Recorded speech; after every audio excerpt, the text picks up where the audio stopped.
Okay, differentiating between the internal and the external carotid artery. This is a key component of the exam and actually something that can be quite challenging. And one of the ways that's been suggested to help in this process is to perform a temporal tap maneuver.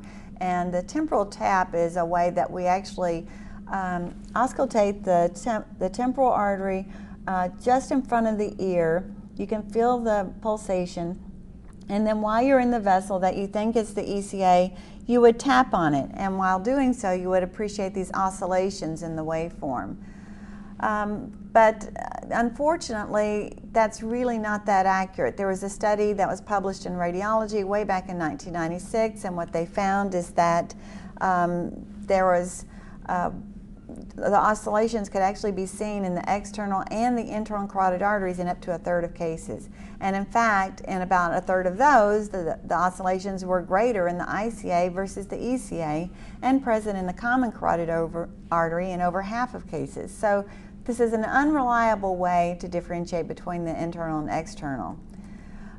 Just to follow up on that, here's a couple of cases. This is the internal carotid artery on the top, and you can see the temporal tap maneuver shows very prominent oscillations.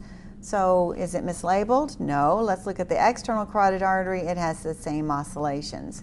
So what happens is that most of the time we already have a good idea that we're in the external, and we perform the temporal tap and we see the oscillations and we think it is confirming where we are. But in actuality, if we also did the same temporal tap maneuver while performing Doppler in the internal carotid artery, we would likely see the oscillations there as well. So how do we differentiate between the internal and the external? It's better to look at position. Internal is more posterolateral, external is more anterior medial. It's better to look at the waveforms. The internal is low resistant, the external is higher resistant, and look for branches. The internal gives off no branches in the neck, the external gives off multiple branches.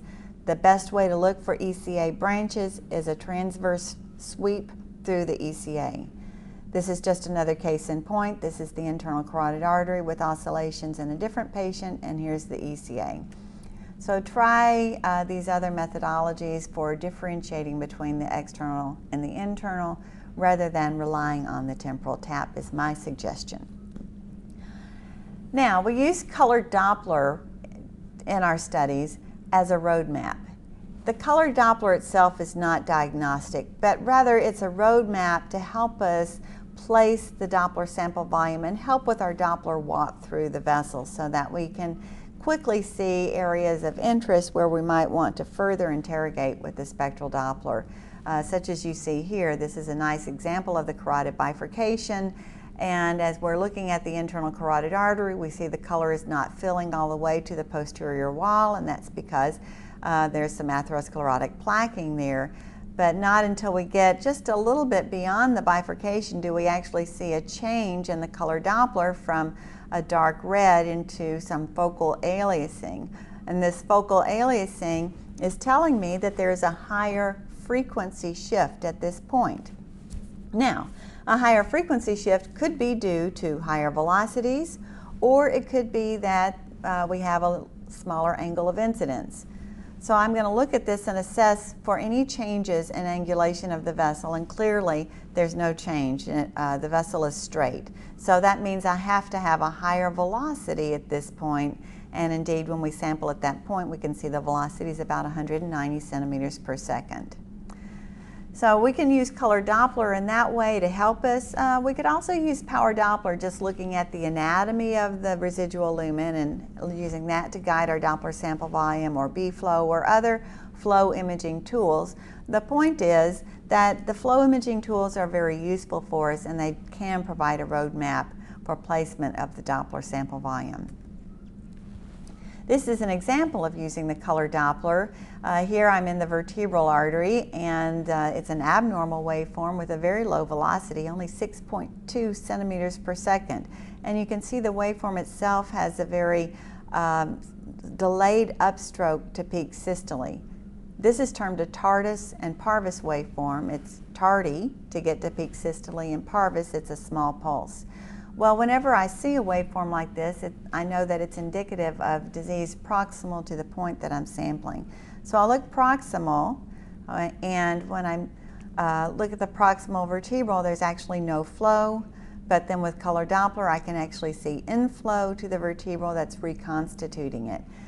Without color Doppler, this could be a very confusing picture because I would get no signal in this area, and then here I would get a mixture of antegrade and retrograde signals that could be very confusing. But as you can see with color Doppler, very quickly I can tell the story of what's happening, that this vertebral is occluded proximally and then reconstituted right at where it enters the spine.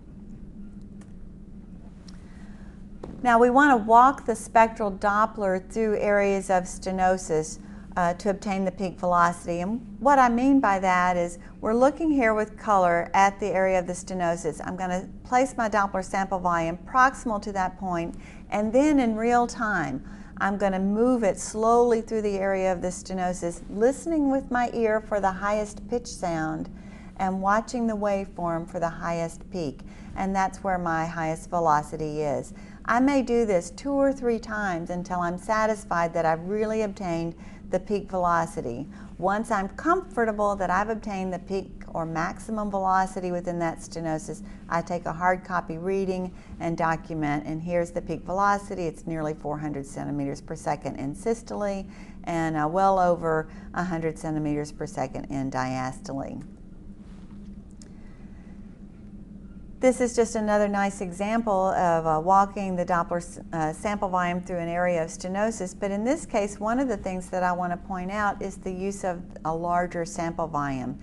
And this is something I want to talk about a little bit because a lot of times we have historic baggage that we've carried along with us from the person who taught us to do this study, and we don't really know why we're doing some of the things we're doing, but just that this is the way we were taught.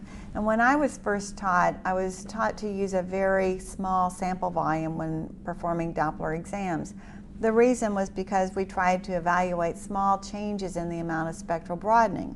Well, now we know that that's not a very accurate way of performing or estimating the degree of stenosis. And in fact, with the linear array transducers that we have today, small changes in spectral broadening occur even in normal situations. So what's better is when we get into an area of stenosis is to open the sample volume up. Instead of using a 1 millimeter sample volume size, here I'm using a 3 millimeter sample volume size. This helps me a lot because if I'm looking at a residual lumen that has a diameter of only 1 millimeter and a breathing patient with cardiac pulsatility and I have a 1 millimeter sample volume, I can't keep those locations matched in real time, and I'll just get pieces of the stenosis, and it will be very hard for me to get a good Doppler signal.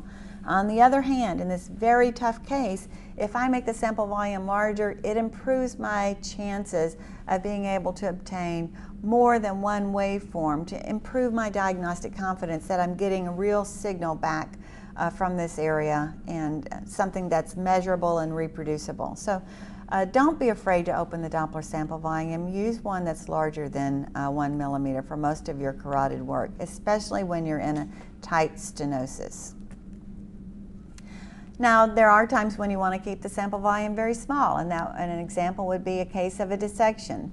One of the things we're trying to prove when we suspect that there is a carotid dissection or a dissection anywhere in the body is that we have 2 different waveform patterns and 2 different lumens, and we're not dealing with some kind of artifactual echo.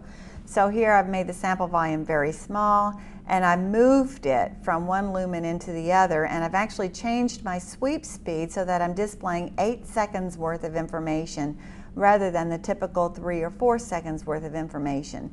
This gives me time to move the sample volume from one lumen to the other and document that indeed there is quite a difference in the waveform profiles between the lumens.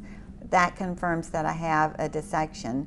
The color Doppler here is showing me that there's 2 different lumens of flow in sagittal, and then also in transverse here, this real-time clip is showing you 2 different lumens of flow in the transverse orientation. And that's the other thing that we want to watch for in dissection, is to show that there are two different lumens that are clearly visualized in more than one imaging plane and with more than one flow imaging modality, such as color, Doppler, and then also B-mode imaging.